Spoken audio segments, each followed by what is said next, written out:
బట్టతలతో బాధపడుతున్నారా? ఆధునితనమైన పద్ధతిలో hair transplantation చేయబడును. Face clinic, Hyderabad. నమస్తే, వెల్కమ్ టు సుమన్ టీవీ. నేను విష్ణు. ప్రస్తుతంతో పాటు certified financial planner Ram Prasad గారు ఉన్నారు. వారితో మాట్లాడదాం. సార్ నమస్తే. సార్ రామ్ ప్రసాద్ గారు. నమస్తే అండి. సార్ రామ్ ప్రసాద్ గారు, ఒక 2 months బ్యాక్ ఒక వీడియో చేస్తాం మనం.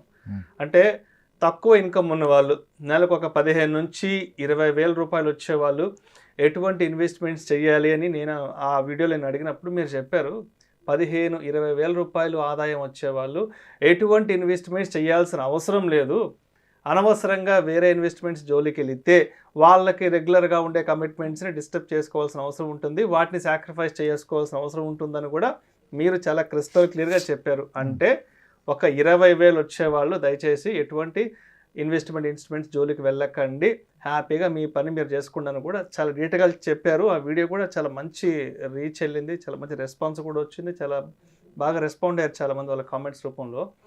సరే, 20-25 వేలు వచ్చేవాళ్ళు తక్కువ ఇన్కమ్ గ్రూప్ కాబట్టి వాళ్ళు ఎటువంటి ఇన్వెస్ట్మెంట్స్ చేయొద్దన్నారు. మరి చాలామంది పేరెంట్స్ చెప్తుంటారు, మా అబ్బాయి సో సాఫ్ట్వేర్ కంపెనీలో పనిచేస్తుంటాడంటే నెలకు 3 లక్షలు వస్తుంది, మా కోడలు సో కంపెనీలో పనిచేస్తుంది నెలకు 2 లక్షలు వస్తుంది, మొత్తంగా ఒక 5 లక్షలు వస్తుంది మా పిల్లలకి అని చెప్తుంటారు కదా. మరి ఇలా హయ్యర్ గ్రూప్ ఇన్కమ్ ఉండే వాళ్ళకి మీరేం చెప్తారు? వాళ్ళు ఎటువంటి ఇన్వెస్ట్మెంట్స్ చేయొచ్చు అంటారు? మీరు అన్నారు కదా, గత వీడియో మనం చేసిన దాంట్లో మనం చెప్పదలుచుకున్న విషయం ఏంటంటే, లోయర్ ఇన్కమ్ ఉన్న వాళ్ళు వీడియోలు చూసి ఏదో రేట్ని వస్తుందని చెప్పి ఆశపడి మీరు ఎక్కువగా లైఫ్ స్టైల్ కాంప్రమైజ్ వచ్చే 15,000లో 3,000 5,000 పెట్టమనేది చాలా తప్పు అని చెప్పాను. దానికి మనం ఏమనంటే పెట్టొద్దు అని చెప్పాము, ఇన్కమ్ పెంచుకొని పెట్టండి అని చెప్పాం. సొల్యూషన్ ఏం చెప్పామంటే, ఇప్పుడు లోయర్ ఇన్కమ్ ఉన్న వ్యక్తికి ఎక్కడ ఇన్వెస్ట్ చేయాలి కాదు, ఎలా ఇన్కమ్ పెంచుకోవాలనేది ప్రధానం అని చెప్పాం. తర్వాత పెట్టుకోమని చెప్పాం, ఇన్వెస్ట్మెంట్ పెట్టొద్దని చెప్పడం కాదు అక్కడ. ఓకే, అది ఇప్పుడు మీరు అడిగిన ప్రశ్న హయ్యర్ ఇన్కమ్ ఉన్నోళ్ళు కదా, లోయర్ ఇన్కమ్ ఉన్న వాళ్ళని మీరు పెట్టొద్దని చెప్పారు. మరి హైయర్ ఇన్కమ్ ఉన్న వాళ్ళకి ఆల్రెడీ ఇన్కమ్ ఉంది కదా, ఎలా పెట్టాలని అడిగారు. ఎస్, ఈ హైయర్ ఇన్కమ్ని 2 కేటగిరీలుగా విభజించుకోవచ్చు సార్.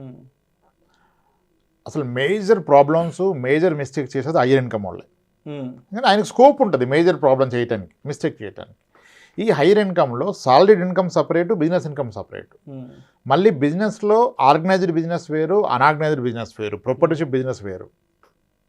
ఇక్కడ ప్రాబ్లం వల్ల major issues will come for the people in to the business, that unorganised సెక్టార్లో ఉంటారు, ప్రొపర్టర్షిప్ ఉంటారు, ఆయన పైన ఎవరు ఉండరు ఆయన క్వశ్చన్ చేయడానికి. దే టెన్ టు మేక్ అతిపెద్ద మిస్టేక్ చేస్తారు. చాలామంది నేను కలవటం జరిగింది, అంటే వాళ్ళు వచ్చి నన్ను కలవటం జరిగింది. మనం ఎవరిది డిస్క్లోజ్ చేయడం అదొక పెద్ద ప్రాబ్లం. బట్ స్టిల్ ఓకే, ఎందుకు ప్రాబ్లం వస్తుందంటే, ఇప్పుడు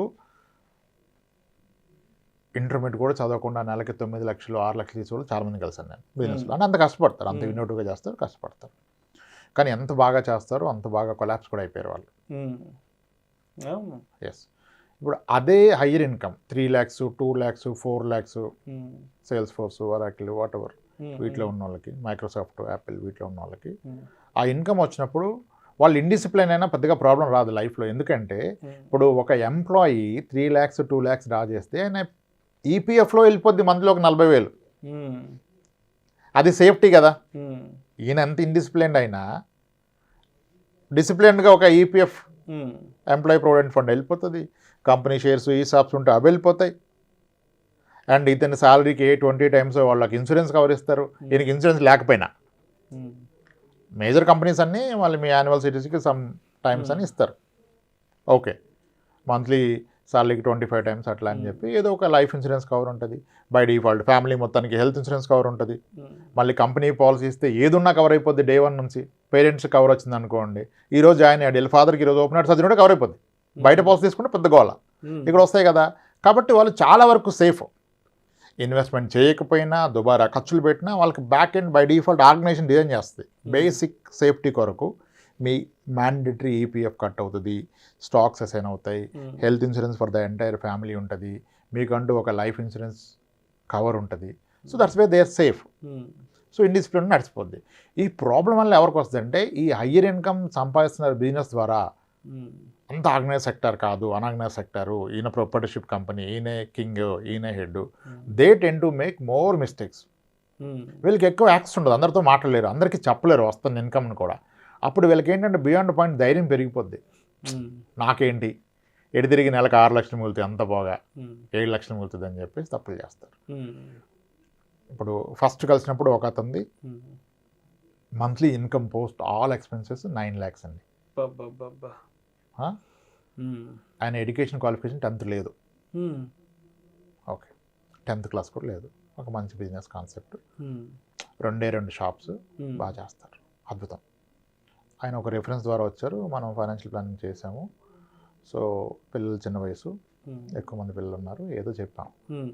అప్పుడు టర్మ్ ఇన్సూరెన్స్ ఇద్దామని చూస్తే 10th లేదన్న విషయం అప్పుడు తెలిసింది మనకి, పెద్ద రియలైజేషన్.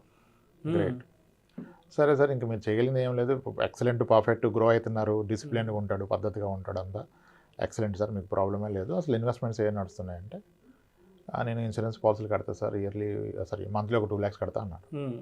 గ్రేట్ సార్, మంచి పని, మంచి పని. ఒక బిజినెస్ పర్సన్ ఏదో ఒకటి కమిట్మెంట్ పెట్టుకోవడం మంచి పని. గుడ్ సార్, మంచి పని అన్నాను.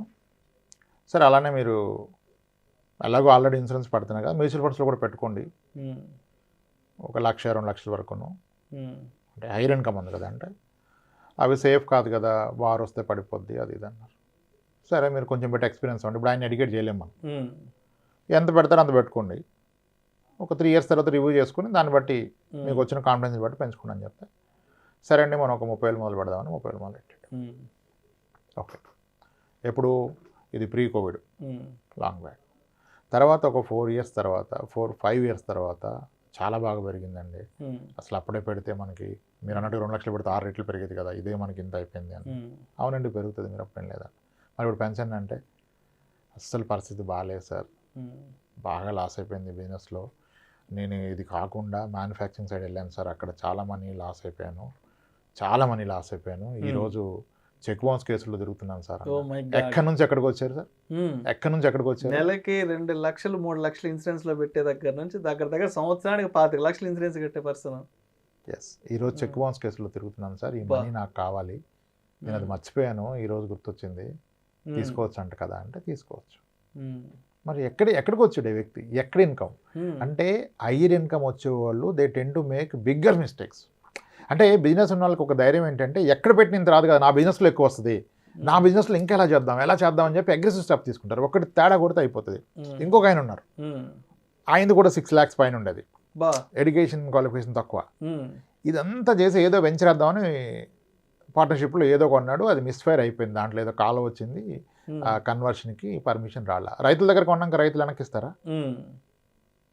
మొత్తం జీవితకాలం కష్టపడ్డ 5 కోట్లు 5.5 కోట్లు బ్లాక్ అయిపోయింది, గాన్ కేస్. సో ఇది అబ్జర్వ్ చేశాను నేను. అనాగ్నైజ్ సెక్టర్లో ఉన్నోళ్ళు గుడ్ సంపాదిస్తారు, ఎంతో కష్టపడతారు, కానీ అగ్రెసివ్ స్టెప్స్ తీసుకుంటారు, ఎవరు ఉండరు వాళ్ళకి హెల్ప్ చేయడానికి, వాల్యుయేట్ చేయడానికి. దట్స్ వేర్ దే ఒక్క రాంగ్ స్టెప్ వేస్తే వెళ్ళిపోతుంది మీరు 10 ఏళ్ళ సంపాదన. ఆ ధైర్యం కాన్ఫిడెన్స్ అలా ఉంటుంది కదా, పైకి చూపించరు, బట్ ఆయనకి ఉంటుంది ఒక కాన్ఫిడెన్స్, వీళ్ళంతా ఎంత కష్టపడేడికి 30,000 రాదు, 60,000 రాదు, 1,00,000 దానికే ఇంత అని చెప్పేసి వీళ్ళు ఎవరితో చెప్పలేరు అంత మనీ వస్తుందని, అటువంటి రాంగ్ స్టెప్ తీసుకుంటారు. అందుకే నేను ఏమంటానంటే హయ్యర్ ఇన్కమ్ పీపుల్ ఏ బిజినెస్లోనే సాలరీడ్ పీపుల్ పక్కన పెట్టేసేయండి, వాళ్ళకి అలాగే అవేర్నెస్ ఉంటుంది, 10 మందిలో ఉంటారు, డిస్కస్ చేస్తారు. ఇప్పుడు ఒక వ్యక్తి 2 లక్షల జీతం వస్తే ఆయన పక్కన 10 మంది ఉంటారు 2 లక్షల జీతం వచ్చేవాళ్ళు. అరే నువ్వేం చేస్తున్నావు, మీ వాడు ఇంటర్మీడియట్ తర్వాత ఎక్కడ ప్లాన్ ఏంటి, ఎంత అయిందిరా, అమ్మో ఎంత అవుతుందా అని వాడికి అన్నీ భయం వస్తుంది.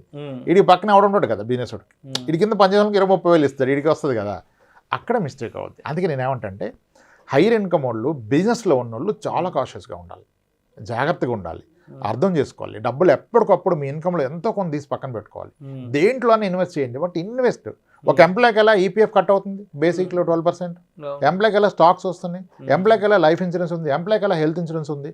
మీరు ఎంప్లాయ్ కాకపోయినా అలా మీకు మీరు క్రియేట్ చేసుకోవాలి. సమ్ పోర్షన్ మీ నెలవారీ వస్తున్న ప్రాఫిట్లో ఒక 30% అట్లీస్ట్ దేంట్లోనే ఇన్వెస్ట్ చేయండి. ఆర్డీ అయినా చేయండి మీ వైఫ్ పేరు మీద, మ్యూచువల్ ఫండ్ పెడితే ఉత్తమం, లేదు ఏదో ఒకటి, కానీ యూ టేక్అవుట్ సమ్ మనీ.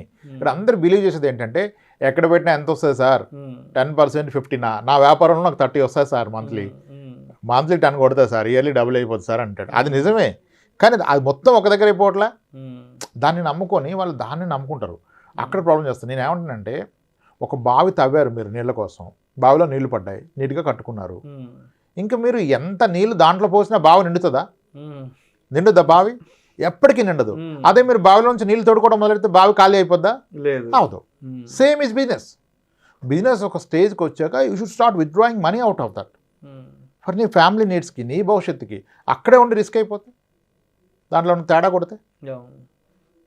ఇప్పుడు అంత బావిలో ఒక మూత పాయిజన్ పోస్తే మొత్తం జీవితం కానీ అదే వ్యాపారం. డైవర్సిఫై. హయ్యర్ ఇన్కమ్లో ప్రాబ్లమ్స్లోకి వెళ్ళేది బిజినెస్ పీపులే, సాలరీడ్ పీపుల్ వెళ్ళరు. వాడు ఎంత ఇండిసిప్లిన్డ్ అయినా ఏమున్నా ఆయనకన్ను కొన్ని ప్రొటెక్షన్స్ ఉంటాయి అండ్ చుట్టూరు పీపుల్ ఉంటాడు to compare. Yes, higher income పీపుల్కి ప్రాబ్లం. హయ్యర్ ఇన్కమ్ ఉన్నోళ్ళు, బిజినెస్లో ఉన్నోళ్ళు ఖచ్చితంగా ఇన్వెస్ట్మెంట్ చేయాలి. వాళ్ళకి వచ్చే ఇన్కమ్లో అట్లీస్ట్ 30% షుడ్ గో సమ్వేర్. ఎక్కడికైనా వెళ్ళి మీ దగ్గర ఉండదు, అసలు మీ పేరు మీద కూడా ఉండదు, మీ పార్ట్నర్ పేరు మీద, మీ పిల్ల పేరు మీద చేసేయండి, ఏదో ఒకటి చేసేయండి. ఏ ప్రోడక్ట్ అయినా పర్లేదు, but you should take out money. Adequate insurance తీసుకోరు, నమ్మరు ఇన్సూరెన్స్ని. క్లెయిమే రాదంట సార్ అని. ముందు తీసుకుంటే కదా వస్తుందో రాదో. ముందు నువ్వు తీసుకోకుండా క్లెయిమే రాదంటే ఎలా? చెప్పోళ్ళు చెప్తారు ఎన్ని క్లెయిమ్స్ అవుతాయి, లక్షల క్లెయిమ్స్ అవుతుంది. ఒక్కొక్క కంపెనీ ఎన్ని వందల కోట్లు ఇన్సూరెన్స్ క్లెయిమ్ చేస్తుంది, హెల్త్ ఇన్సూరెన్స్లు కానీ. రాదంటే ఎలా? నువ్వు తీసుకుంటే కదా వచ్చేది, రాదు. నువ్వు తీసుకుంటే ఎలాగో రాదు. Yes, problem is unorganise sector, alone business చేస్తారు, ఎవరు ఉండరు గైడెన్స్కి, వాళ్ళకి ప్రాబ్లం. దే షుడ్ డిసిప్లిన్డ్గా, రిలీజియస్గా పెట్టాల్సిందే ఇన్వెస్ట్మెంట్. మీ బిజినెస్ గొప్పదని మొత్తం అక్కడ పెట్టదు కదా, దాని నుంచి ఎంతో కొంత తీసి పెట్టుకోండి. లేకపోతే అందరూ ఎంత బాగా లెగుస్తారో అలా పడిపోతారు సార్ ఒక్కసారి. తర్వాత ఇంకెవ్వరూ రారు మీ చుట్టూ. ఎక్కువ బిజినెస్ షార్ట్ టర్మ్లో రైజ్ అయిపోయింది, making more money, confidence level double triple అయింది. ద వే వాళ్ళు మాట్లాడేది, తీసుకునే కాల్స్,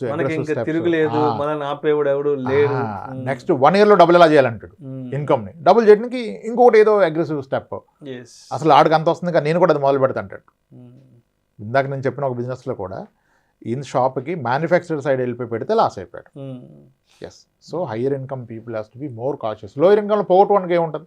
20,000 జాబ్ ఉన్నట్టుకు పోతే ఏముంటుంది? 20,000 జాబ్ ఎక్కడైనా వస్తాయి, 10 వస్తాయి. వచ్చిందే సరిపోతుంది. ఇక్కడ పోగొట్టుకోవడానికి ఏముండదు, ఏం లేదు, ఇంకా అమౌంట్ లేదు కదా. హయ్యర్ ఇన్కమ్ వాళ్ళు ఎంతైనా పోగొట్టుకోవచ్చు, మొత్తం జీవితం పోగొట్టుకుంటాడు. ఇంకా మళ్ళీ అది పాసిబుల్ కాదు ఒకసారి పోగొట్టుకుంటూ రావడం. చిన్నది ఉద్యోగం ఉన్నోడికి పోతే వస్తుంది ఉద్యోగం, ఎక్కువ ఇన్కమ్ ఉన్నోడికి పోతే ఎలా వస్తుంది?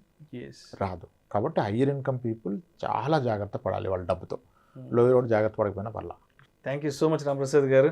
థ్యాంక్స్. లోయర్ ఇన్కమ్ గ్రూప్ ఉన్న వాళ్ళు ఏం చెయ్యొచ్చు, ఏం చెయ్యకూడదు, హయ్యర్ ఇన్కమ్ గ్రూప్ ఉండే వాళ్ళు ఏం చెయ్యొచ్చు, ఏం చెయ్యకూడదు ఇన్వెస్ట్మెంట్స్ విషయంలో అనే అంశం గురించి చాలా డీటెయిల్డ్గా, చాలా క్రిస్టల్ క్లియర్గా మీ అనాలిసిస్ తెలియజేశారు. Thank you so much sir.